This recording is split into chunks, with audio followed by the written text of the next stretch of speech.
नमस्कार, आप देख रहे हैं एमए न्यूज लाइव। काराका से निर्दलीय उम्मीदवार कृष्ण कुमार नंद नामांकन रद्द होने के बाद चुनाव निर्वाचन आयोग में आवेदन देने के बाद न्यायालय की शरण में जाएंगे। नामांकन किया था तो ऐसी क्या दिक्कत हुई, कहाँ दिक्कत हो गई कि नामांकन आपका रद्द कर दिया गया? 10 तारीख को नामांकन का डेट था। डीएम के तरफ से एक हेल्प डेस्क का निर्माण किया गया था। उस हेल्प डेस्क के द्वारा वहाँ पर संतोष कुमार बैठे हुए थे, वही सब भरवा रहे थे, जो गलत हो रहा था उसको सही करा रहे थे। हमने उनके देख रेख में एक एक फॉर्म को अंग्रेजी में भरा, इसलिए अंग्रेजी में भरा कि हिंदी में कुछ हर्षई दिघई में गलती होती है, अंग्रेजी में गलती नहीं होती है, इसलिए हमने एक एक कॉलम को अंग्रेजी में भरा। भरने के बाद हम जाकर नॉमिनेशन वहाँ पर दिए, डीएम साहब के समक्ष दिए। उन्होंने एक बैग दिया, जिस बैग में टोटल कागजात था, जिसमें एक नोटिस भी था। तो हमने उस नोटिस को पढ़ा तो हमने यही समझा, उसमें लिखा हुआ था कि 15 तारीख को छंटनी होगा सबका। तो 15 तारीख को हम गए वहाँ पर, हम यही समझे कि डीएम के सामने ही उसमें लिखा हुआ था पारा 6A में आपको 5(1) और 5(2) आता है, उसमें सिर्फ नॉट एप्लीकेबल भरना था। तो नॉट एप्लीकेबल मेरा भरा हुआ है, कहीं मेरा फॉर्म त्रुटिपूर्ण नहीं है, कहीं छूटा हुआ नहीं है, उसके बावजूद भी हमारा रिजेक्ट कर दिया गया। यही मेरा कहना है। तो क्या सर, दूसरी नामांकन बात आपका रद्द हुआ है हाँ। तो इसमें किसी की साजिश के तहत आपका नामांकन रद्द हुआ है या फिर कोई और वजह है? देखिए, बीजेपी तो नहीं चाहती है कि कोई भी अति पिछड़ी का बेटा खड़ा हो, चूँकि अति पिछड़ी का वोट ही निर्णायक वोट होता है, जिधर जाता है उधर का सरकार बनता है। हम अति पिछड़ी नाई समाज से हम आते हैं, हम कपूरी ठाकुर न्यास से हम अभी बोल रहे हैं, और ये लोग नाई समझकर मेरा रिजेक्ट कर दिया।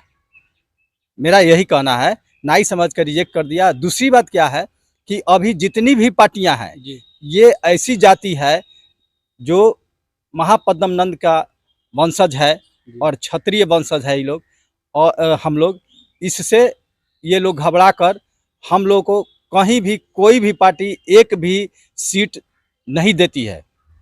इसलिए इस बार लोकसभा से 11 कैंडिडेट खड़े हैं और खड़े थे, जिसमें कुछ लोगों का रिजेक्ट किया गया। बिना किसी कमी के इन लोगों ने मेरे फॉर्म को रिजेक्ट कर दिया है, नॉमिनेशन को रिजेक्ट कर दिया है। तो सर, नामांकन रद्द किए हैं तो क्या चुनाव आयोग में आपने आवेदन दिया है यहाँ?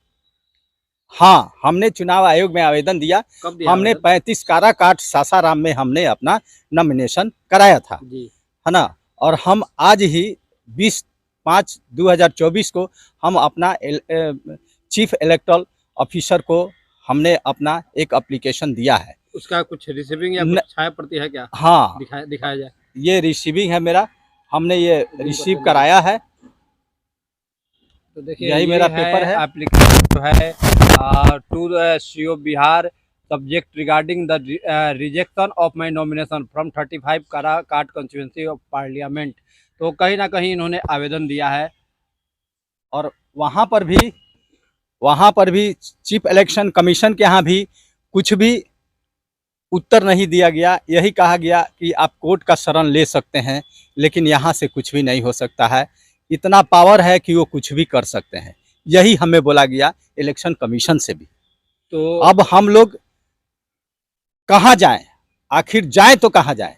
कोई हम लोगों के जाति को देखने वाला नहीं है, अति पिछड़ी को देखने वाला कोई नहीं है।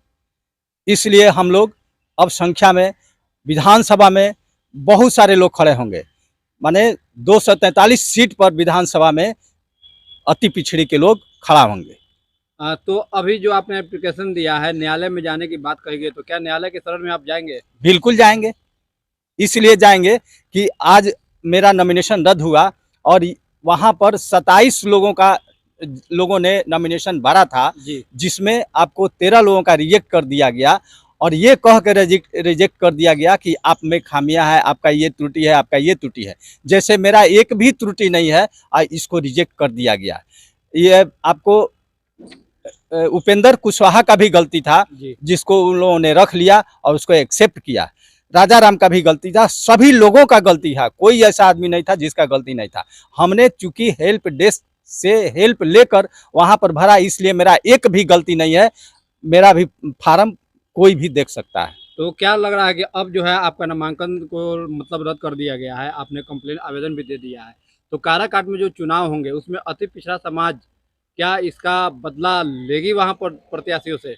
बिल्कुल बदला लेगी। हम लोग का यही मतलब सुझाव है। हम लोग चाहते हैं कि निर्दलीय को ही सपोर्ट करें। वहां हम जाएंगे और उस क्षेत्र में जो निर्दलीय हैं हम उन्हीं को सपोर्ट करेंगे। तो क्या कहीं ना कहीं ये इशारा आपका पवन सिंह की तरफ तो नहीं है? हो सकता है हम पवन सिंह को भी कर सकते हैं, इसमें कोई दो मत नहीं है। इसलिए कि मैंने आपका वो निर्दलीय से आते हैं जी तो हम पवन सिंह को भी करेंगे, हम कांटेक्ट करेंगे पवन सिंह से। एक आखिरी सवाल होगा सर, कर्पूरी ठाकुर जी के पुत्र जो हैं ये रामनाथ ठाकुर, वो बीजेपी में है। हालांकि राजद में भी नाई समाज से दिग्गज नेता हैं। आज़ाद गांधी की बात करें तो वो है राजद में। तो क्या लगता है कि जब ये लोग पार्टी में हैं तो फिर भी आपके समाज की अनदेखी क्यों की जा रही है? अनदेखी इसलिए की जा रही है, देखिए रामनाथ जी का जहाँ बात है, वो समाज से उनको कोई लेना देना नहीं है, कोई सरोकार नहीं है, वो समाज में नहीं जाते हैं।